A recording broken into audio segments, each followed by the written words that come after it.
Amis aquarellistes, bonjour, bienvenue sur la chaîne Joël de Normandie. Aujourd'hui, je vous propose un plat oriental. Il vient du Maghreb, c'est le pays où je suis née, il y a bien longtemps déjà. Donc j'ai réalisé cette aquarelle en 2 temps. Mais, normalement j'aurais dû la faire en une seule fois. Mais le papier avait trop séché et je ne pouvais pas faire l'ombre de la cuillère et du plat très foncé, c'était trop, le papier était trop sec, donc j'étais obligée de le faire dans la deuxième partie. Mais si vous faites cette aquarelle, essayez de la faire dans la foulée, faire l'ombre dans la foulée. Si toutefois vous n'y arrivez pas, moi j'ai fait la deuxième partie, donc je vous montre dans la deuxième partie comment j'ai réalisé l'ombre. Sauf que c'est une aquarelle qui est assez foncée, donc il faut humidifier, mais très légèrement. Il ne faut pas frotter parce qu'autrement vous allez décoller la peinture qui est en dessous et ça ne va pas aller. Donc je vous montre comment j'ai fait cette ombre. Et il faut absolument foncer en dessous pour éviter que la cuillère et le plat ne flottent. Si on ne fait pas une ombre précise et très foncée, on va asseoir le plat et la cuillère sur une table. Si on ne fait pas ça, on a l'impression que ça va flotter. Donc voilà.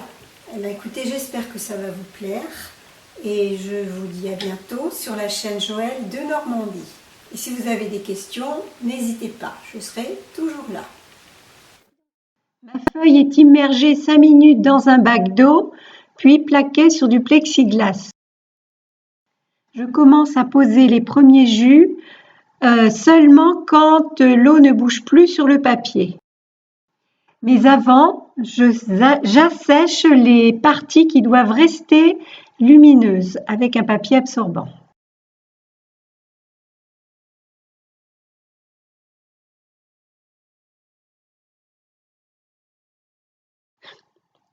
Je commence par de l'auréoline et mon pinceau est un pinceau mouilleur à réserve d'eau. Puis jaune transparent, marron de périlène et bleu phthalo. Je presse mon pinceau afin d'extraire l'eau colorée. Je préserve bien les endroits que j'ai asséchés.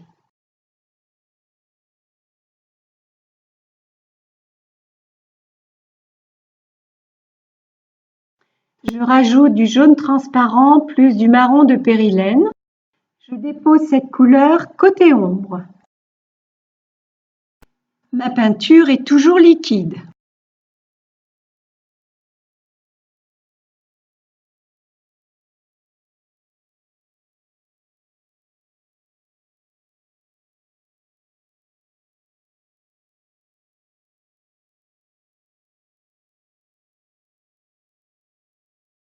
Vous pouvez voir qu'avec mon pinceau, je suis la forme en arrondi du plat.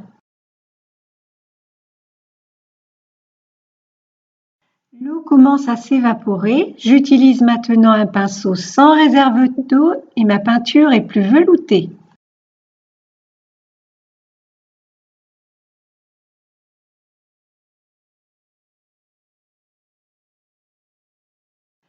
Je fonce maintenant l'extérieur du plat, mais je ne vais pas jusqu'au bord, car étant donné que le papier est encore mouillé, l'eau va travailler et risque d'empiéter sur la partie blanche du plat. Alors là, il y a du jaune transparent, du marron de périlène et du bleu indentrène. Et c'était trop foncé, donc j'ai rajouté du marron de périlène. Et vous voyez, ma couleur est veloutée, elle commence à être un peu plus que veloutée.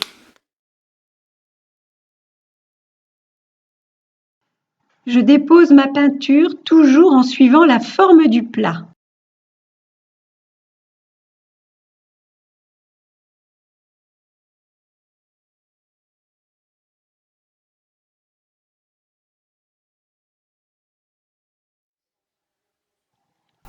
J'ai toujours les mêmes couleurs avec plus ou moins de bleu et plus ou moins de rouge. Pour que le papier sèche plus vite, j'essuie le dessous du papier. Alors là, elle commence à être un petit peu plus consistante. Elle n'est pas encore pâteuse, mais entre deux. Jaune transparent, marron de périlène et bleu indentrène. Alors si c'est trop marron, on rajoute du marron de périlène. Et là, je continue.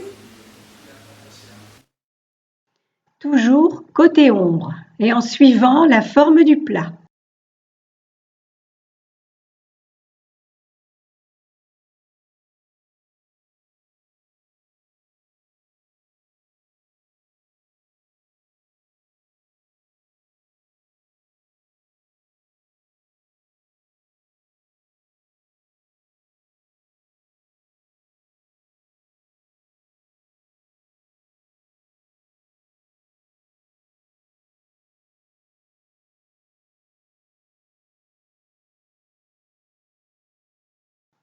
Je vais faire maintenant l'extérieur et je vais me rapprocher du bord du plat.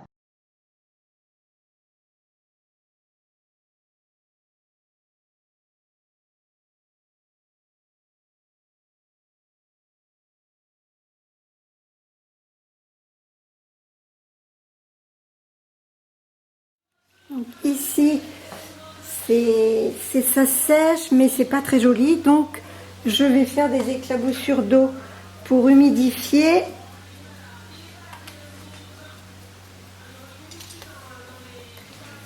Et faire voyager plus l'eau. Voilà.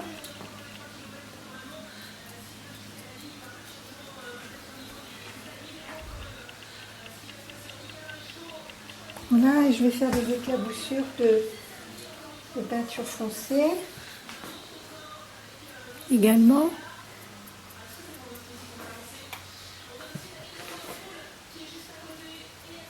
Voilà.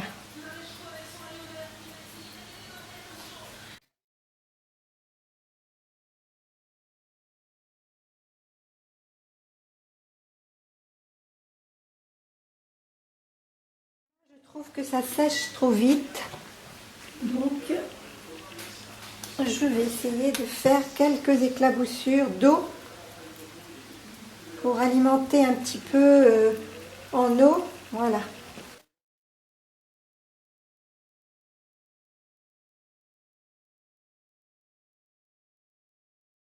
Ici, ça commence à sécher, donc je vais casser cette ligne et je vais essayer de l'intégrer. Voilà, je rince à chaque fois mon pinceau et je la casse pour que l'ombre s'intègre avec l'autre côté de la cuillère qui est clair. Voilà.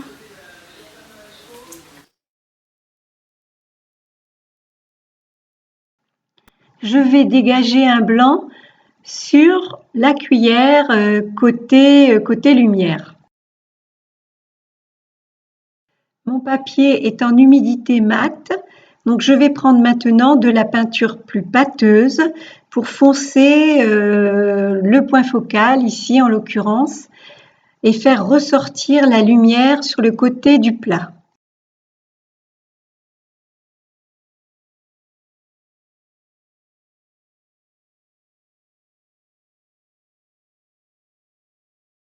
Je procède de la même manière afin de faire ressortir les ombres.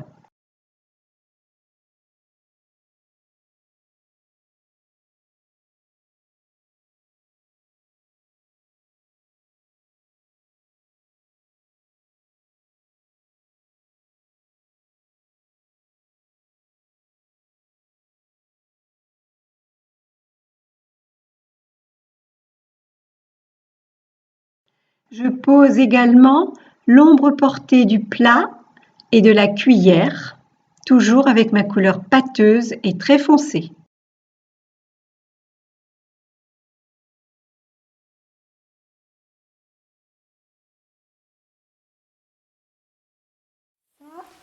ça ne va pas, c'est trop rond, donc je vais l'enlever. Donc, avec un pinceau humide, je vais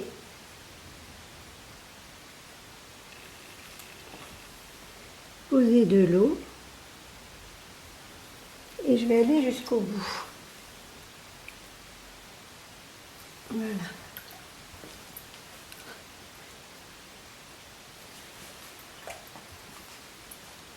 Je mets de l'eau et je fais glisser.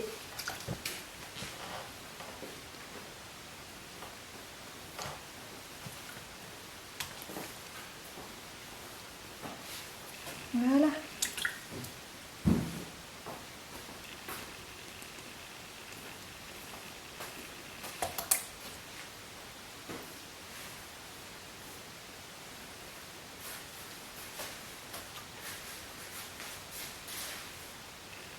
Je fais sortir. Voilà.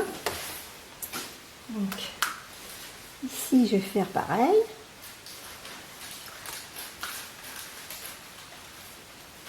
Donc, je mets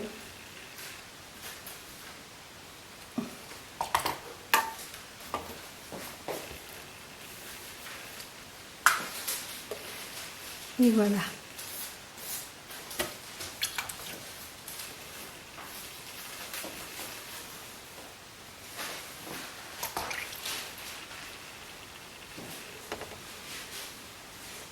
Voilà. Donc, ça va travailler. Je vais faire des éclaboussures d'eau. Voilà, ici aussi un petit peu. Et ça va travailler.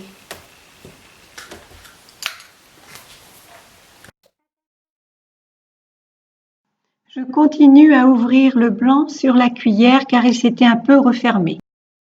J'ouvre également un blanc sur le bord du plat.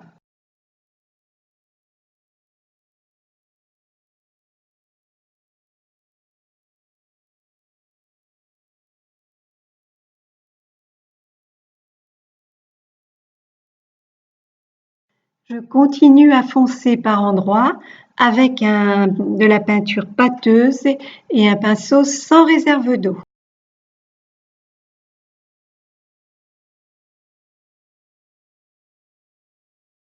Je réalise l'ombre bombée sur le côté de la cuillère.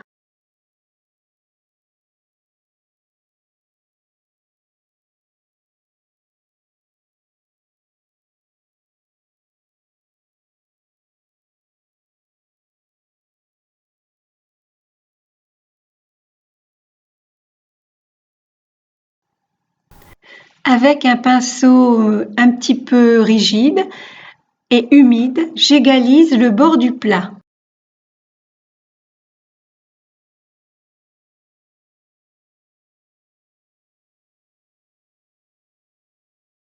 Puis, j'assèche cette partie avec un papier absorbant afin d'éviter que l'eau ne gagne l'autre côté.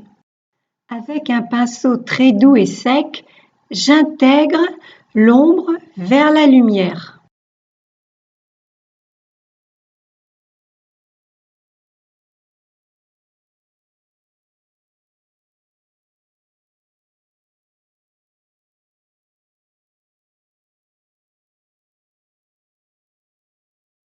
De la même manière que précédemment, j'égalise le bord de la cuillère qui est à la lumière. Puis, avec un blush, j'intègre l'ombre.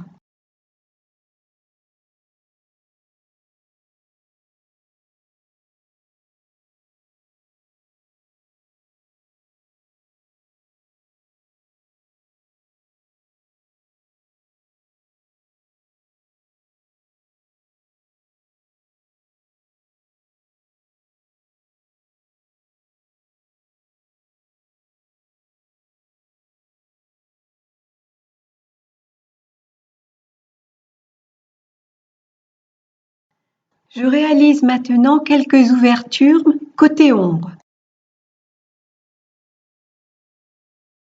toujours en suivant la forme ronde du chapeau et du plat.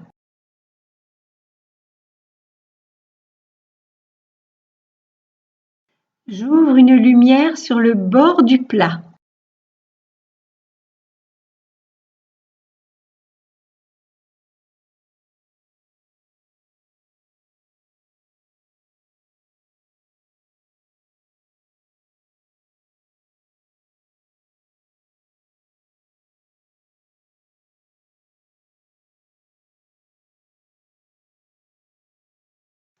J'apporte maintenant des rehauts de couleur foncée aux endroits où j'ai fait des ouvertures justement pour les faire ressortir.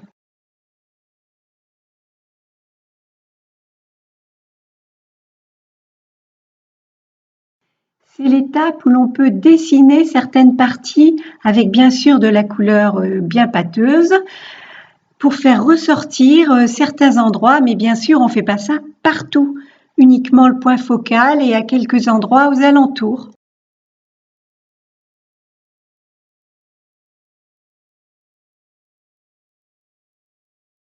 C'est à cet endroit que j'aurais dû foncer un peu plus, l'ombre de la cuillère et du plat, j'aurais dû insister un peu plus. Donc comme je l'ai pas fait, j'ai pas pu après c'était trop tard. Donc j'ai fait une deuxième partie pour vous montrer. J'étais obligée de refaire l'ombre après.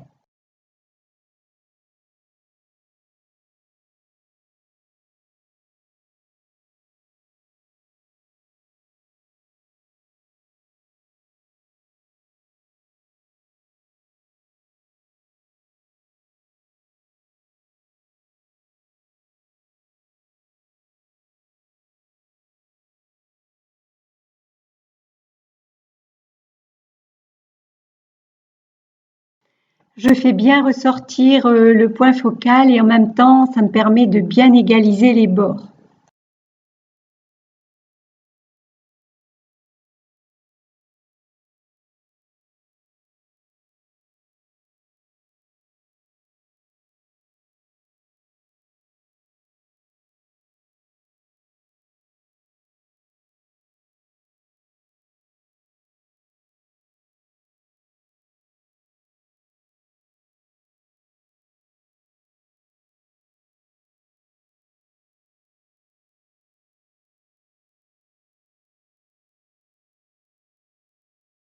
La première partie de cette aquarelle est terminée. Je vous donne rendez-vous pour la deuxième partie et là vous verrez comment j'ai fait l'ombre du plat et de la cuillère.